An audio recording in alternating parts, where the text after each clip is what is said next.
In the name of Allah, the most gracious, the most merciful. So many people ask why God must be one. So why can't God be two or three or a million gods?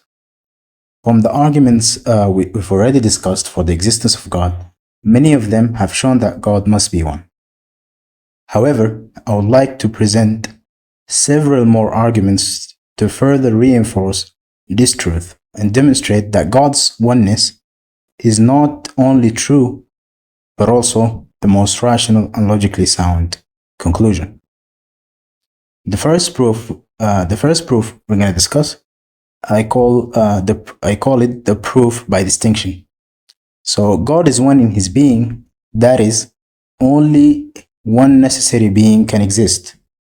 This argument proves that it's impossible for there to be more than one God. The argument is as follows. Premise 1, if there were multiple necessary beings, then each one must have something that distinguishes it from the others. So some unique feature or characteristic that makes it different. Premise 2, but both necessary beings cannot have a unique feature that distinguishes them from each other, because that would mean it is specified by something else. And whatever is specified by something is not necessary. It depends on something else, which makes it contingent, not necessary. So the conclusion, it's impossible for there to be more than one necessary being. Therefore, the only necessary being is God. So let's break it down more simply. Step 1, what is a necessary being? A necessary being is something that must exist and cannot exist and cannot not exist. It doesn't depend on anything else. And step 2, if you say there are two or more necessary beings, then they must be different from each other. Otherwise, they would be the same being, not multiple beings. But to be different, each one must have a unique feature that the others don't have. Step 3, so why is that a problem? A unique feature means it has something added to it to make it different. But if something is defined or specified by something else, then it is not independent, it is limited. And anything that is limited or defined by something else is contingent and not necessary. So if one being is specified to be different from another, it cannot be a necessary being. It would be dependent on whatever made it that way. And therefore, that's a contradiction, because you cannot have a being that is necessary and yet depends on something else to be what it is. That's like saying something is both independent and dependent at the same time, which is impossible. So the conclusion is that it's impossible to have more than one necessary being. That means God is the only necessary being. Everything else that exists must be contingent. It doesn't exist on its own, but depends on God for its existence.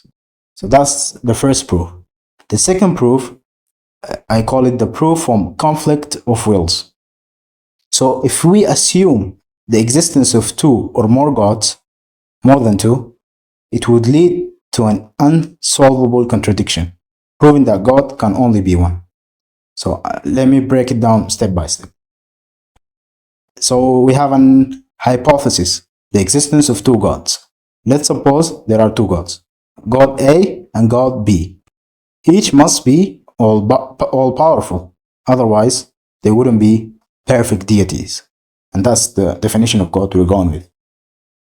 2, what if their wills conflict? So, for example, God A wills that a man named Zaid moves, while God B wills that Zaid remains still. So this can lead to 3 conceivable scenarios. The first scenario, both wills are fulfilled, i.e. Zaid moves and stays still at the same time. So this is logically impossible. It's like saying the cup is full and empty at the same time. So the conclusion, fulfilling both wills is impossible. And the second scenario is neither will is fulfilled. So Zayd neither moves nor remains still. This is too is impossible because it implies both gods are incapable of carrying out their will. So the conclusion, this contradicts the attribute of being all-powerful, which we already proved. The third scenario is only one will is fulfilled. For example, Zayd moves instead of staying still. So now we face sort of a dilemma. Why was the will of God A fulfilled, but not the will of God B? If both are equal in power, there is no reason to prefer one over the other.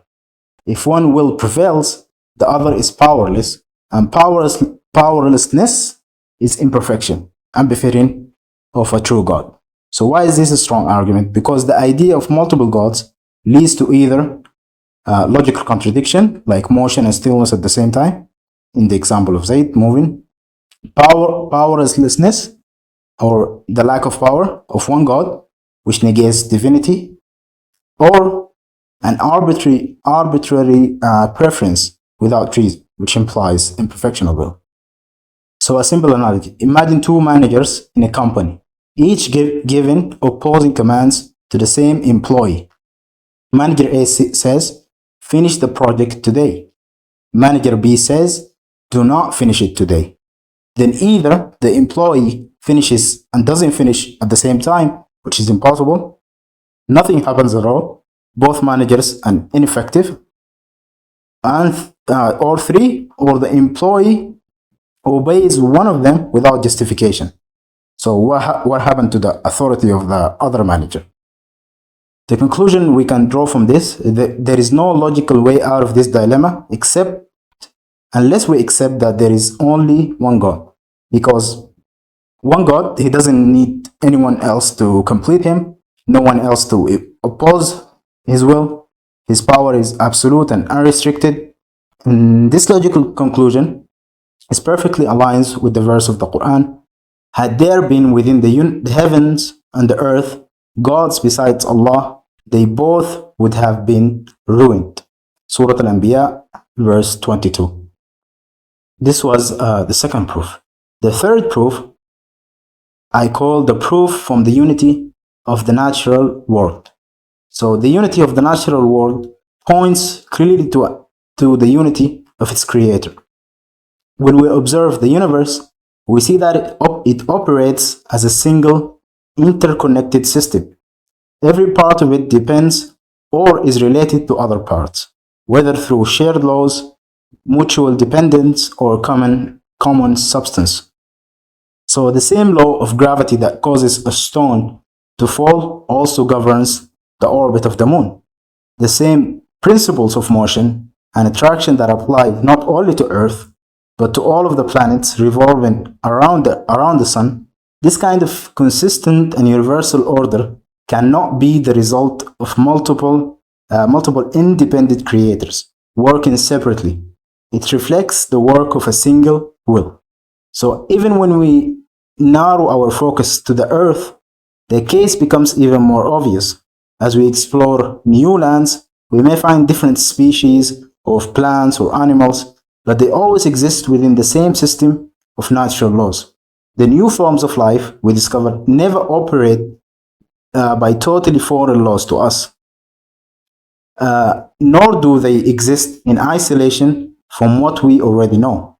So they are always part of the same pattern of life, eating, reproducing, breathing, growing. No matter how far we travel, we never enter a place where the natural order is fundamentally different, where we feel we've entered into a new or a different realm, under a different creator or subject to another will. Everywhere we go, the same structure of reality accompanies us. So if there were multiple gods, each with their own will and creative power, we would expect to find evidence of that, such as differing or even conflicting systems across the universe. One might imagine a world where the laws of physics vary from region to region, or where different areas are governed by opposing principles. That is not the case. But that is not the case, not what we see. Instead, we see a universe governed by unified laws and harmonious interdependence, indicating a single source of design and authority. This coherence throughout creation is a powerful proof that the Creator is one. The entire cosmos bears the mark of a unified will, a single purpose, and one absolute source of power. Multiple gods would entail fragmentation, disorder, or at the very least, some differences. But the universe shows none of that. It reveals order, unity, and consistency, signs that all point to the oneness of God. So the fourth proof is something I call the proof from Occam's razor. So we all know Occam's razor. It's a principle by William Occam. Sometimes people stubbornly insist that there must be more than one creator of the universe, 2, 3, or even hundreds. But this idea doesn't make sense when we apply basic principles of logic like the Occam's razor. Occam's razor is a principle that says, don't multiply causes without need. In simple terms, it means don't assume more things than necessary to explain something. The best explanation is usually the simplest one that still fully explains all the data, explains what we see. In this case, we have no reason or evidence to believe that the universe was created by a group of creators.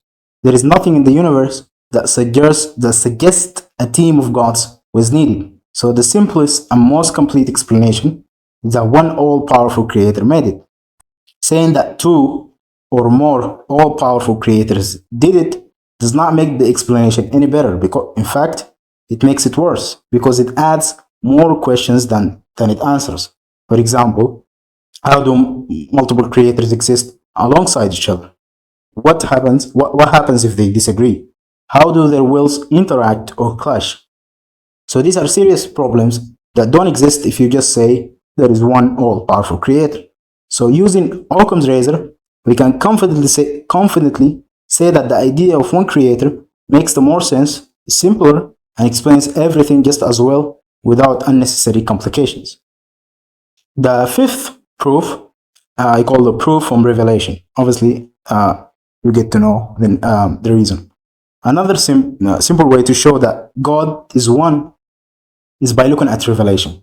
In other words, what God has told us about himself. If God has revealed something to humanity, and we can prove that this revelation is truly from him, then whatever it says about God must be true. So Islam claims to be a true message from God, and later, in later videos, we will show clear evidence that Islam is really a revelation from God. So since Islam teaches without any doubt that God is one and has no partners, we can accept it as a truth about God because it comes directly from him. So once we know that revelation is real and we can trust what it says about God, that he is one without equal or rival. The sixth method, I call it bring your proof. Say, bring your proof. One of the ways to affirm the truth of believing in the oneness of Allah subhanahu wa ta'ala and that there is no deity besides him is the absence of any evidence to the contrary. It is invalid to claim the existence of multiple gods without clear proof. Whereas we affirm the existence of the one true God through sound rational arguments, as we already discussed, which point to a creator of this universe. Then using reason again, we deduce that this creator must be one. After that, we establish that divine revelation, namely Islam, is authentic. And once that is confirmed, we find that this revelation explicitly declares the oneness of God, of Allah subhanahu wa ta'ala. So from every angle we examine, whether like natural theology, revelation, reasoning about two creators, from every angle we examine, we find evidence supporting the oneness of Allah. As for those who claim the existence of multiple gods, they possess no proof that even comes close to the intellectual and transmitted evidence we have. So the absence of any convincing argument for polytheism, alongside the abundance of solid proof for monotheism, is sufficient to reject the belief in multiple gods. The Quran points to this principle in the verse, in the ayah. Or have they taken gods besides him? Say, bring your proof. This is the message of those with me and the message of those before me. But most of them do not know the truth, so they turn away. Surah Al-Anbiya, verse 24. And in the other verse, in his saying, these are our people who have taken gods besides him. Why do they not bring clear evidence for them? And who is more unjust than the one who fabricates lies against Allah? Surah Al-Kahf, ayah or verse 15. So as we can see, we have shown 6 ways or 6 lines of evidence that clearly show and demonstrate that God can only be one.